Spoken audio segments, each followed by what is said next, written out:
প্রিয় দর্শক, আপনারা দেখছেন এইখানে খিলগাঁও পুলিশ ফাঁড়ি। আমরা রয়েছি খিলগাঁও পুলিশ ফাঁড়ি।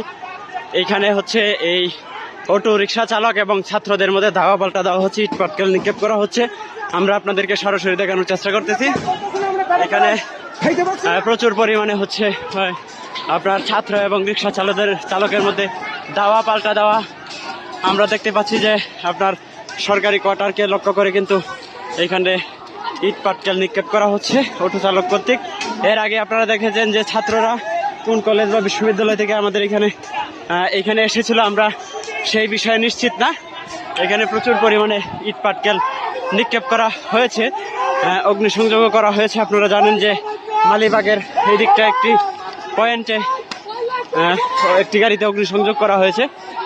এইখানে এখন ঢাকায় কিন্তু একটা টান উত্তেজনা বা বিশৃঙ্খলা পরিস্থিতি আমরা দেখতে পাচ্ছি। খিলগাঁওয়ের রেলগেটের এই দিক থেকে আসা একটি ছাত্র সংগঠন অটো চালকদের উপর ইট পাটকেল নিক্ষেপ করে। এরই ধারাবাহিকতায় কিন্তু অটো চালক এবং এই ছাত্রদের মধ্যে একটা ধাওয়া পাল্টা দেওয়া হয়। এই মাত্র অটো চালক যারা ছিল, আমরা দেখতে পাচ্ছি একজন ব্যক্তি আহত হয়েছেন, একজন ব্যক্তি গুরুতরভাবে আহত হয়েছেন। আমরা আসলে নিশ্চিত নই যে তিনি কিভাবে আহত হয়েছেন।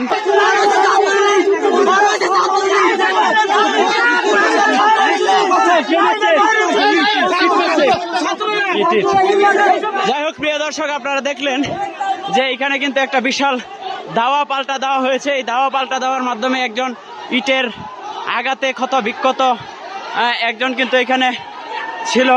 আমরা তাদেরকে এখন দেখানোর চেষ্টা করব যে আসলে কারা এটার সাথে ছিল। এই আকাশ ভাই,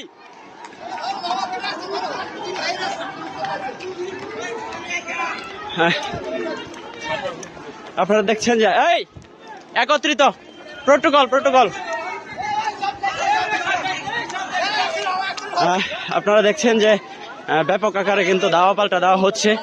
আমরা আসলে এখনো পর্যন্ত এই বিষয়টি নিশ্চিত নই যে এই অটো রিক্সা এবং ছাত্রদের মধ্যে যে ধাওয়া পাল্টা দেওয়া হয়েছিল, এটা কিভাবে কোন দিক থেকে প্রথমে আক্রমণ করা হয়েছিল, এই বিষয়ে আমরা এখনো পর্যন্ত সঠিক কোনো সিদ্ধান্তে পৌঁছাতে পারিনি।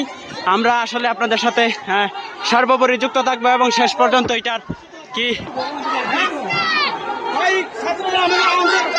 আন্দোলনে আক্রমণ করছে ভাই, সেই কারণে আমরা এই পাথর মারছে আগে ছাত্ররা কেন আমরা মারবে?